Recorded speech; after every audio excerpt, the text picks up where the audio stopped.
Gentlemen, start your engines. This is our sixth video in our He Drove What series, which highlights unique instances of drivers hopping in someone else's car to help them out. With this video, the series now has highlighted over 30 times that this has happened. Some of the things we have highlighted before have included Joe Nemechek being in the number 3 for Dale Earnhardt, Todd Bodine in the number 24 for Jeff Gordon, Davey Allison in the number 43 for Richard Petty, both Michael and Darrell Waltrip in the number 88 for Dale Jarrett, Dale Earnhardt in the number 41 for Ricky Craven, and many more.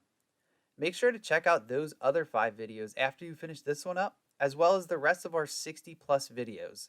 Now, to today's feature presentation. Junior Johnson and Loy Allen Jr. parted ways after the 5th race of the 1995 season. Johnson tapped one of his former drivers, Hut Stricklin, to race at Bristol, but he failed to qualify. The following race saw Jeff Purvis also fail to qualify in the car at North Wilkesboro. Busch Series driver Elton Sawyer then took over the car for the foreseeable future when his Busch Series schedule aligned with the Winston Cup schedule. Sawyer was down in Myrtle Beach for the Busch race, so Johnson tapped Jimmy Horton to drive the number 27 Hooters Ford at Pocono for the UAW GM Teamwork 500. He qualified the car 30th, but soon was overcome by fumes. Johnson called upon the number 27's former driver from 1994, Jimmy Spencer, to relieve Horton in the car. Spencer, who was the driver of the number 23 Ford for Travis Carter, started a promising 13th, but saw his day end after only 62 laps due to engine issues. Spencer hopped back in the number 27 car and brought the car home 34th. Fast forward to 1997, where Jeff Burton led 99 laps en route to victory in the Jiffy Lube 300 at New Hampshire. That season was the first time that the Winston Cup Series had 2 dates at the track on the schedule. When the Cup cars arrived back at New Hampshire, Burton had his back up against the wall to defend his win. He was battling inner ear problems the entire weekend. Burton started 39th and slowly worked his way through the field.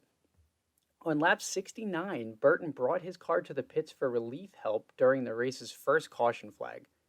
Todd Bodine hopped in the number 99 car and continued to match Burton's good run in the car, moving through the field to finish 14th. Burton, who was 4th in points entering the race, talked about how sometimes the race itself is bigger than you. Todd can do a way better job than I can do, so owe it to the next side team and let somebody get in there that can drive it. Still pretty tough to crawl out of your car, though. Yeah, it is, but this is a team deal, and there's times in this deal where you got to give up something that you want to do to help the overall deal, and that's what we're going to do. He left New Hampshire still sitting 4th in points thanks to the assistance from Bodine. The 1998 Napa Auto Care 500 is famous for Ricky Rudd's heroic victory, but there was a point in the race where the number 10 Tide Ride almost ended up in one of those He Drove What videos. Rudd, whose cooling unit went out at the start of the day, almost gave way to Hut Stricklin midway through the event. Rudd waved off the help from Stricklin despite the heat and burn suffered from his team trying to cool him off, and held on to win.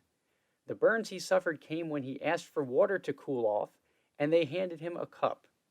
He said he needed more than that and asked for a garden hose. His team used the cool-down machine, which is like ice water, but from sitting in the sun, the cold water turned out to be 150 degrees and scalded Rudd.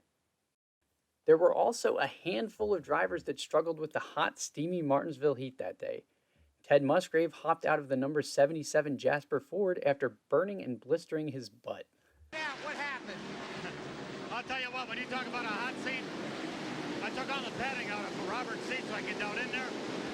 And I'll tell you what, I'm a little raw in the back right now. It's starting to blister, so we put a big padding in there, put Steve in there so he doesn't have to do that. So like I say, it's going to get bad enough. I got to run next week too, but I got a little bit of a blistered butt.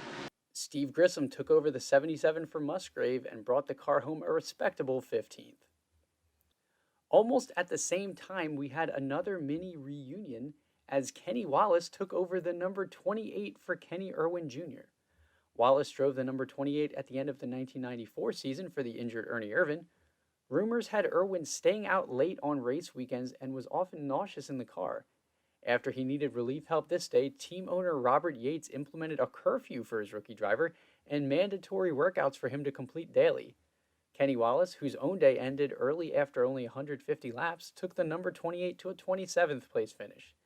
Bill Elliott didn't need a relief driver, but was treated for heat exhaustion and a heat-induced blister on his left heel. In the 2004 Bristol night race, Kevin Harvick's right arm started to fall asleep during the race. The problem lingered long enough that they asked Kyle Petty to hop in the number 29 car for the driver. After climbing from his car, the pain and discomfort was very visible on Harvick's face as he received medical attention in the pits. The driver change cost the team multiple laps as Petty returned to the track in 29th place. Petty gained a handful of spots, bringing the number 29 Chevrolet home in 24th. It didn't really seem like a big deal at the time, but Dodge, who was the manufacturer of Petty's number 45 car, seemed to think so. He was fined $45,000 for driving the Chevrolet because he did not receive permission from Dodge to drive for a rival manufacturer. The fine did not come out right away, but a few years later it was noted in the trial between Dodge and Bill Davis Racing. Initially, it was a shock just because that's a given in the sport. If a driver is down, everybody rallies around and tries to help him out, Petty said. Kevin felt bad, so I drove the car. When I got a phone call and a legal letter that said I owed them $45,000, that was a little bit of a shock. But at the same time, they were exactly right. I have a contract to drive for Dodge. Thank you for taking the time to watch this video. Please make sure to take a moment to subscribe to our channel for more content just like this one.